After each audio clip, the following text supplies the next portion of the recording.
Dimanche 27 janvier 2013, c'était entre 7h et 7h30 quand les urbains ont appris que le marché central de Bujumbura était mis à cendre. Le marché était encore fermé.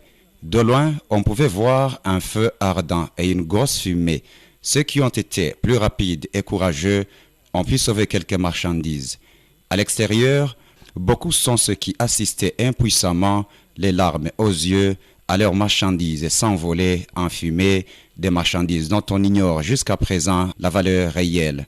Des sapeurs-pompiers qui ont brillé par leur retard quasi traditionnel tentaient de contenir l'incendie, mais sans succès. L'incendie s'est déclaré depuis 7 heures et c'est maintenant que les sapeurs-pompiers arrivent ici. Ils vont rien faire. Nous venons de perdre des milliards et des milliards dans ce marché.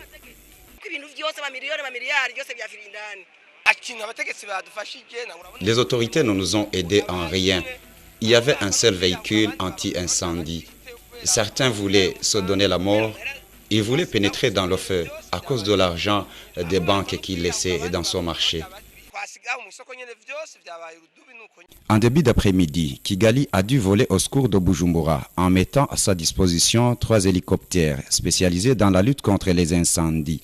Des témoins qui ont requis l'anonymat ont dénoncé un incendie criminel qui a été préparé en complicité de certains commerçants qui avaient, disait-il, retiré leurs marchandises du marché de Bujumbura 3 jours avant l'incendie.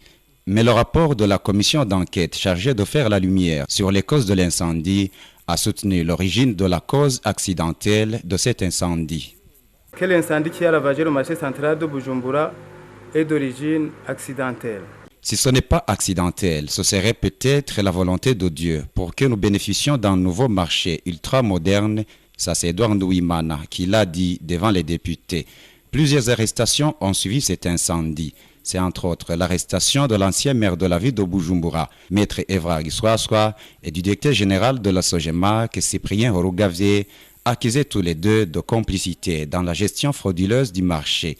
Une autre arrestation est de Vedas Tegasana, propriétaire du stand numéro 4, où se trouvait la batterie, présumée élément déclencheur de l'incendie qui a ravagé le poumon de l'économie du pays et a plongé beaucoup de vies dans la tourmente. Il y aurait aussi des pertes des vies humaines. Des veilleurs de nuit auraient été assassinés pour effacer toutes les traces du caractère criminel de l'incendie. Et on lit la mort dans certains Somdji, réparateurs des montres, qui étaient retrouvés sans vie dans son magasin à l'avenue de la Mission à cet incendie.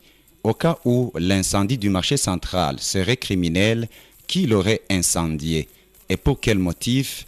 La question est toujours sans réponse. Mais la question à laquelle nous pouvons donner la réponse sans risque de nous tromper, c'est à quel jour de la semaine les marchés de Kamenge, celui de Kayanza, celui d'Ngozi à des reprises, le marché de Mawanda, celui de Kayogoro, Gitega, Jabé et celui de Mwaro ont-ils été brûlés? La réponse est tout simplement le dimanche.